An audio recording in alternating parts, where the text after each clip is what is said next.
बहुत समय पहले की बात है। एक युवक भारी मन लेकर तथागत बुद्ध के पास आया। उसके चेहरे पर न कोई क्रोध था, न आंसू, पर उसकी आंखों में वह थकान थी जो तब आती है जब मन भीतर ही भीतर टूट चुका हो। उसने कहा, भगवान, मेरा जीवन ठीक है, फिर भी मन बिखरा हुआ है।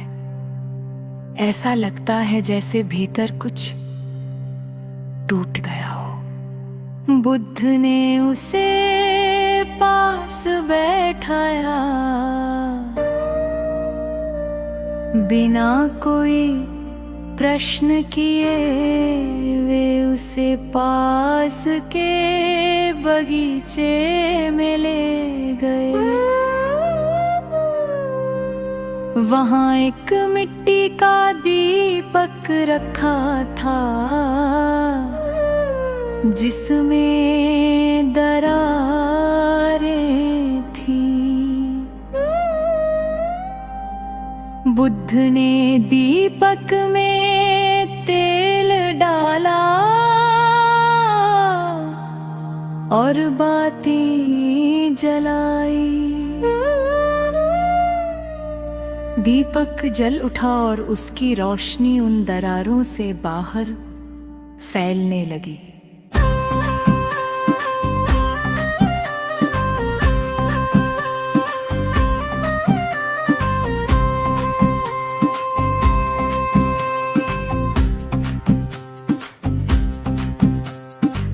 बुद्ध बोले, देखो, अगर ये दीपक पूरा और कठोर होता तो प्रकाश बाहर नहीं आता। दरारों ने ही इसे प्रकाश देने योग्य बनाया है। युवक दीपक को देखता रहा। उसे पहली बार अपने टूटे हुए मन में कुछ अर्थ दिखने लगा। बुद्ध ने आगे कहा, मन जब टूटता है तब अहंकार टूटता है।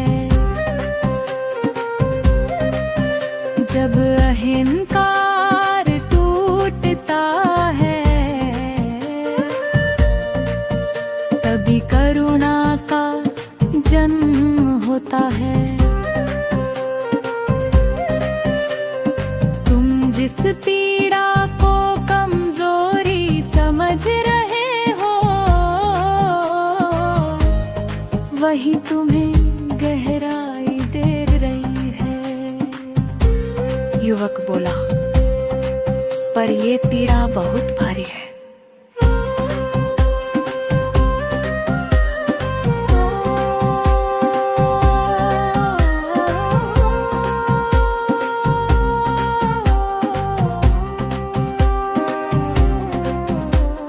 बुद्ध मुस्कुराए, पीड़ा तब भारी होती है जब हम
उसका मन भी टूटा हुआ था, पर अब उसमें रोशनी आने लगी थी। एक दिन एक साधिका बहुत धीरे धीरे बुद्ध के पास आई। उसके कदम थके हुए थे, जैसे जीवन से थक गई हो। उसने कहा, भगवान, मैं लोगों के बीच रहती हूँ, बात भी करती हूँ, हंसती भी हूँ, फिर भी भीतर एक गहरा अकेलापन है। ऐसा लगता है जैसे कोई मुझे समझता ही नहीं, जैसे मैं इस संसार में अकेली हूँ। बुद्ध ने उसकी बात ध्यान से सुनी। उन्होंने कोई उत्तर तुरंत नहीं दिया। वे उसे नदी के किनारे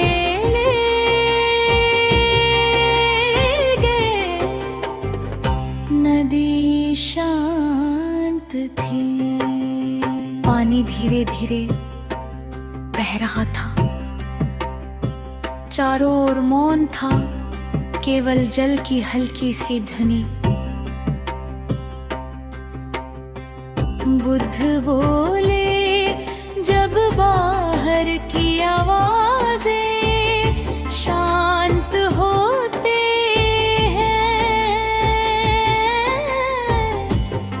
भीतर की आवाज सुनाई देती है। साधिका ने कहा, मैंने भीतर झांकने की कोशिश की, लेकिन वहां मुझे केवल सन्नाटा मिला। वो सन्नाटा मुझे डराता है।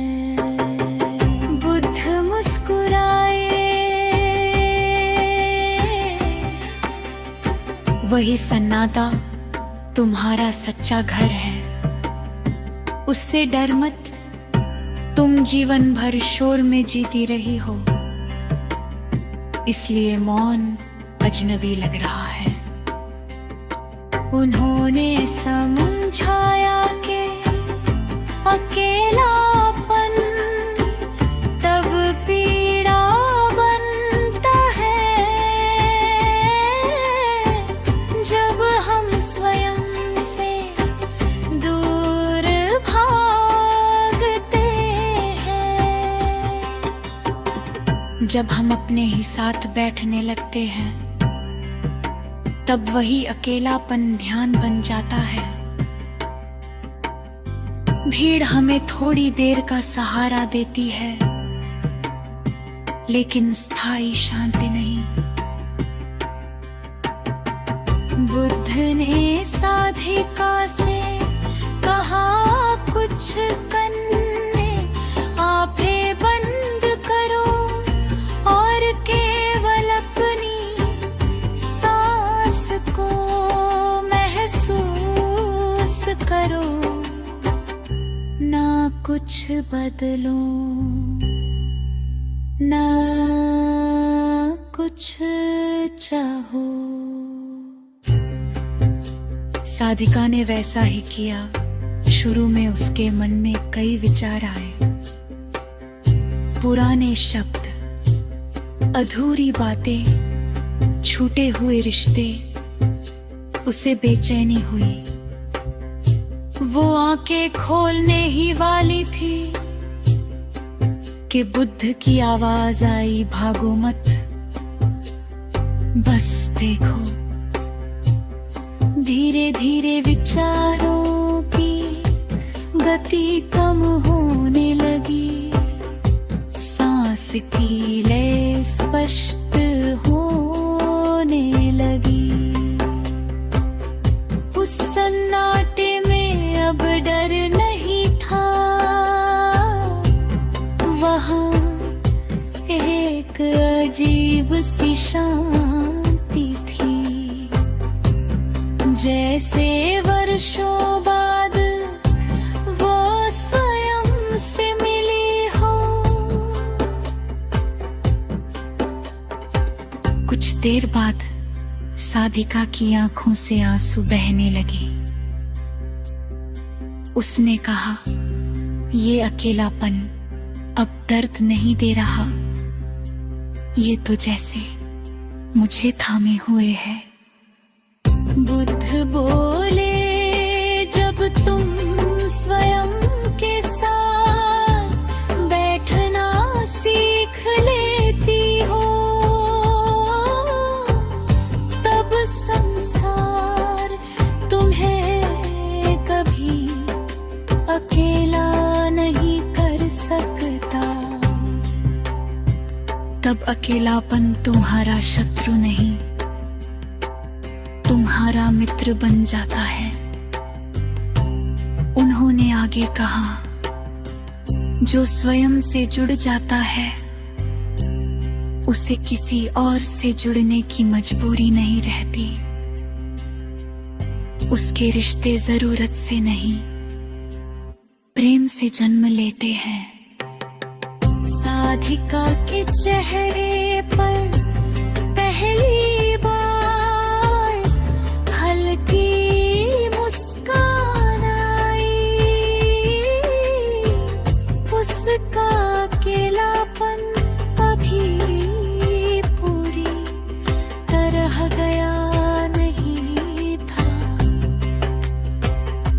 पर अब वो उससे डरती नहीं थी।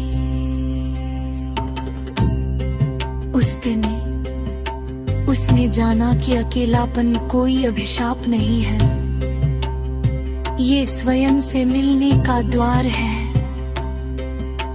और जो उस द्वार से भीतर चला जाता है, वह कभी वास्तव में अकेला नहीं रहता। साधिका कुछ दिनों बाद फिर बुद्ध के पास आई। इस बार उसके चेहरे पर हल्की शांति थी, लेकिन आंखों में अभी भी प्रश्न बाकी थे। उसने कहा, भगवान, जब मैं ध्यान में बैठती हूं तो थोड़ी देर शांति मिलती है, पर फिर मन अशांत हो जाता है। अकेलापन कभी कभी फिर भारी लगने लगता है। बुद्ध ने कहा, अकेलेपन से मित्रता करने में समय लगता है, इसके लिए मौन का अभ्यास आवश्यक है। उन्होंने साधिका को 7 दिनों के मौन का व्रत दिया। न बोलना, न इशारों से संवाद करना, केवल देखना, सुनना और अनुभव करना। पहले दिन साधिका बहुत बेचैन रही। उसे लगा जैसे शब्दों के बिना वो अस्तित्वहीन हो जाएगी।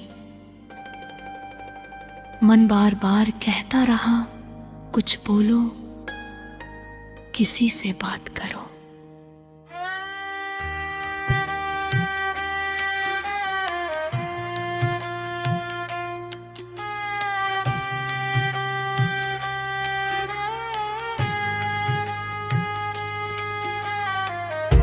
दूसरा दिन आया तो पुराने सगर जागने लगे। बीते रिश्ते अधूरे सवाल, कहीं न कहीं बातें मन में घूमने लगी। तीसरे दिन भावनाएं उभर आए, कभी क्रोध, कभी दुख, कभी अपराध बोध। वो समझ गई कि शोर बाहर नहीं भीतर है। चौथे दिन शरीर भारी लगने लगा, जैसे वर्षों की थकान एक साथ बाहर आ रही हो। पांचवें दिन कुछ बदलने लगा, विचारों के बीच छोटे छोटे अंतराल आने लगे।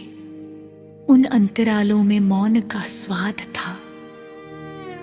चौथे दिन साधिका ने पक्षियों की आवाज, पत्तों की सरसराहट और अपनी सांस को पहले से कहीं अधिक स्पष्ट सुना। सातवें दिन वो नदी के किनारे बैठी थी, बिना किसी प्रयास के, बिना किसी अपेक्षा के। मन शांत था,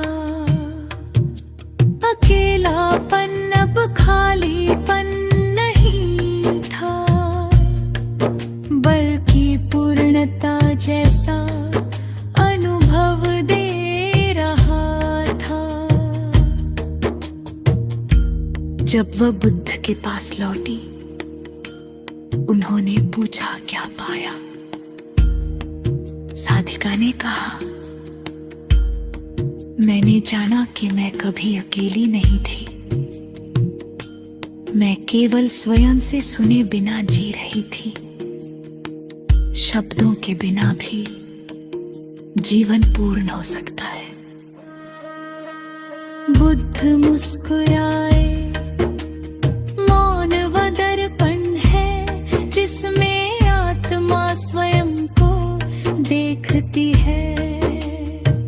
जो व्यक्ति मौन में सहज हो जाता है, उसे संसार का कोई शोर विचलित नहीं कर सकता।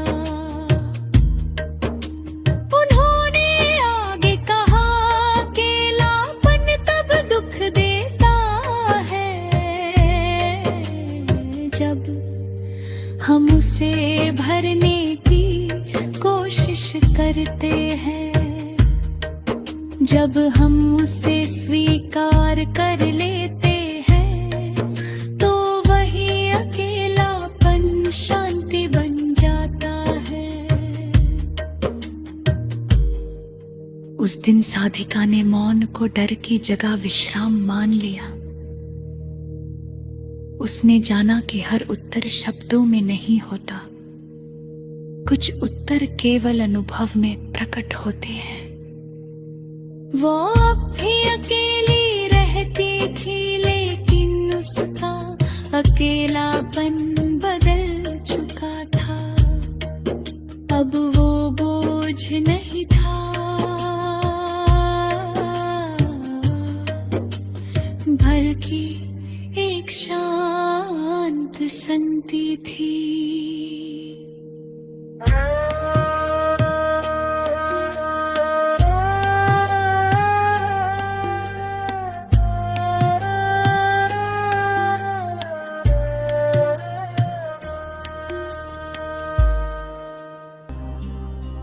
एक दिन एक व्यक्ति तेज कदमों से बुद्ध के पास आया।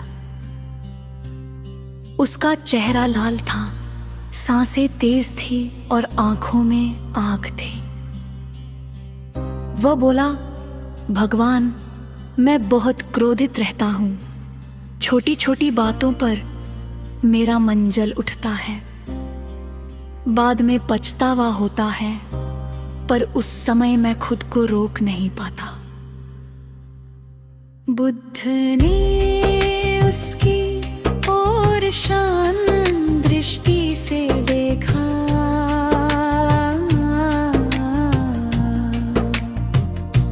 उन्होंने उसे बैठने को कहा और कुछ क्षण मौन रखा। उस मौन में व्यक्ति का क्रोध और स्पष्ट दिखाई देने लगा। बुद्ध ने आग जलती है तो सबसे पहले क्या जलता है? वह व्यक्ति बोला जो आग के सबसे पास होता है। बुद्ध ने कहा, क्रोध की आग में सबसे पहले तुम स्वयं जलते हो। जिसे तुम चोट पहुंचाना चाहते हो वो बाद में जलता है। व्यक्ति चुप हो गया। बुद्धू से धूप में रखे एक मिट्टी के पात्र के पास ले गए। उसमें जलता हुआ कोयला था। बुद्ध बोले, यदि तुम ये कोयला किसी और पर फेंकने के लिए हाथ में रखोगे तो पहले क्या होगा? वह बोला, मेरा हाथ जलेगा। बुद्ध ने कहा, क्रोध भी वैसा ही जलता हुआ कोयला है। जब तक तुम उसे पकड़े रहते हो तब तक तुम ही जलते रहते हो। उन्होंने समझाया कि क्रोध कोई शत्रु नहीं है बल्कि एक संकेत है। ये संकेत देता है कि भीतर कहीं पीड़ा, भय या असंतोष छिपा है। जब हम उस संकेत को समझने की बजाय दबाते या बाहर फेंकते हैं तो क्रोध और अधिक उग्र हो जाता है। बुद्ध ने व्यक्ति को एक सरल अभ्यास दिया। उन्होंने कहा,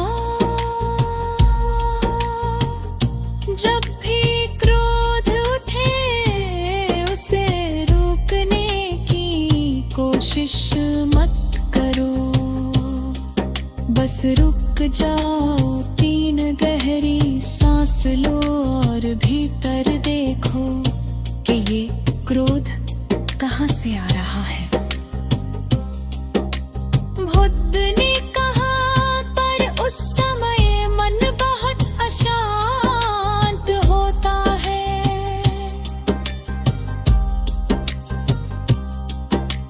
बुद्ध मुस्कुराए। आग तभी बुझती है जब तुम उसमें और लकड़ी नहीं डालते। ध्यान लकड़ी डालना बंद करने जैसा है। धीरे धीरे व्यक्ति ने महसूस किया कि क्रोध के नीचे डर छिपा है।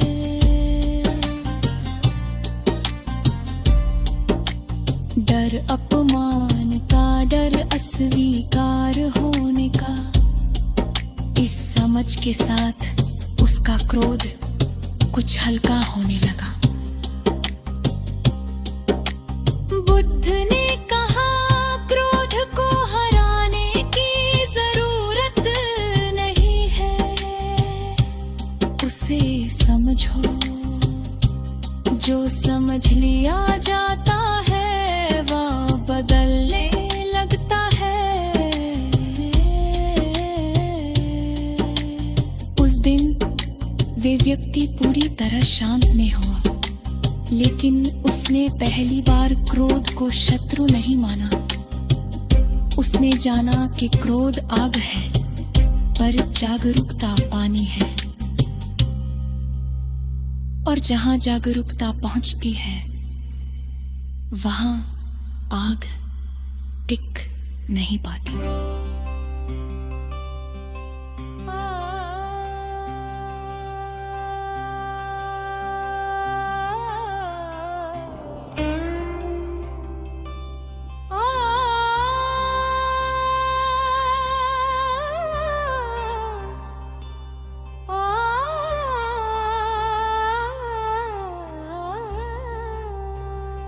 एक युवा शिष्य मन में भारीपन लेकर बुद्ध के पास आया। वह बोला, भगवान, जब मैं दूसरों को आगे बढ़ते देखता हूं, सफल होता देखता हूं, तो भीतर जलन उठती है। मैं खुश होना चाहता हूं, पर मन तुलना करने लगता है और ईर्ष्या से भर जाता है। बुद्ध ने उसे ध्यान से देखा। उन्होंने पास पड़ी एक लंबी और एक छोटी लकड़ी उठाई, दोनों को जमीन पर रखा और पूछा, इनमें से कौन सी लकड़ी अधिक मूल्यवान है? शिष्य बोला, जो काम आए वही। बुद्ध मुस्कुराए, ठीक यही जीवन के साथी है, लंबाई या ऊंचाई से नहीं, उपयोग और समय से मूल्य तय होता है। उन्होंने कहा, ईर्ष्या तब जन्म लेती है जब तुम अपनी यात्रा छोड़कर दूसरों के मार्ग को देखने लगते हो। हर व्यक्ति की गति, समय और दिशा अलग होती है। शिष्य बोला, पर मन अपने आप तुलना करने लगता है। बुद्ध ने कहा, तुलना मन की आदत है, सत्य नहीं। मन गिनती करता है, आत्मा अनुभव करती है। उन्होंने उसे एक बाग में ले जाकर अलग अलग पौधों की ओर इशारा किया। कोई पौधा फूल दे रहा था, कोई फल, कोई अभी केवल पत्तों से भरा था। बुद्ध बोले, क्या तुम आम के पेड़ से गुलाब बनने को कहोगे? शिष्य मुस्कुराया। बुद्ध ने कहा, तो फिर स्वयं से ऐसा क्यों चाहते हो? उन्होंने समझाया कि ईर्ष्या हमें हमारे वर्तमान से काट देती है। जब हम किसी और की सफलता देखते हैं, तो अपने छोटे छोटे विकास को भूल जाते हैं। ये भूल ही दुख की जड़ है। बुद्ध ने शिष्य को कृतज्ञता का अभ्यास सिखाया। उन्होंने कहा, हर दिन 3 बातें लिखो जिनके लिए तुम आभारी हो। जो है उस पर ध्यान दो, जो नहीं है उस पर नहीं। शिष्य ने कुछ समय तक ये अभ्यास किया। धीरे धीरे उसने देखा कि जब वह अपने जीवन को देखता है, तो दूसरों का जीवन उसे कम परेशान करता है। बुद्ध बोले, जब तुम्हारा मन भरने लगता है, तो ईर्ष्या अपने आप चली जाती है।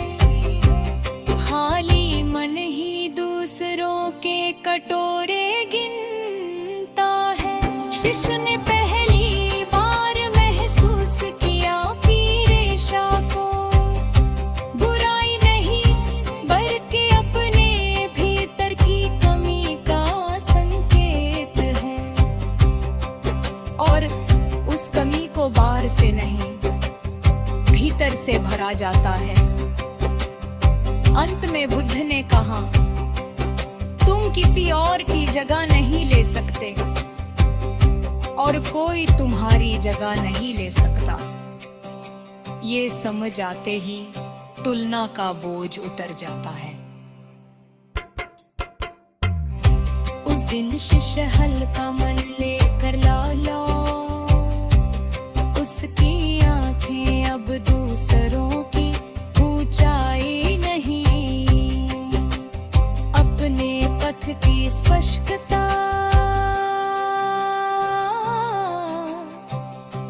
देखने लगी थी।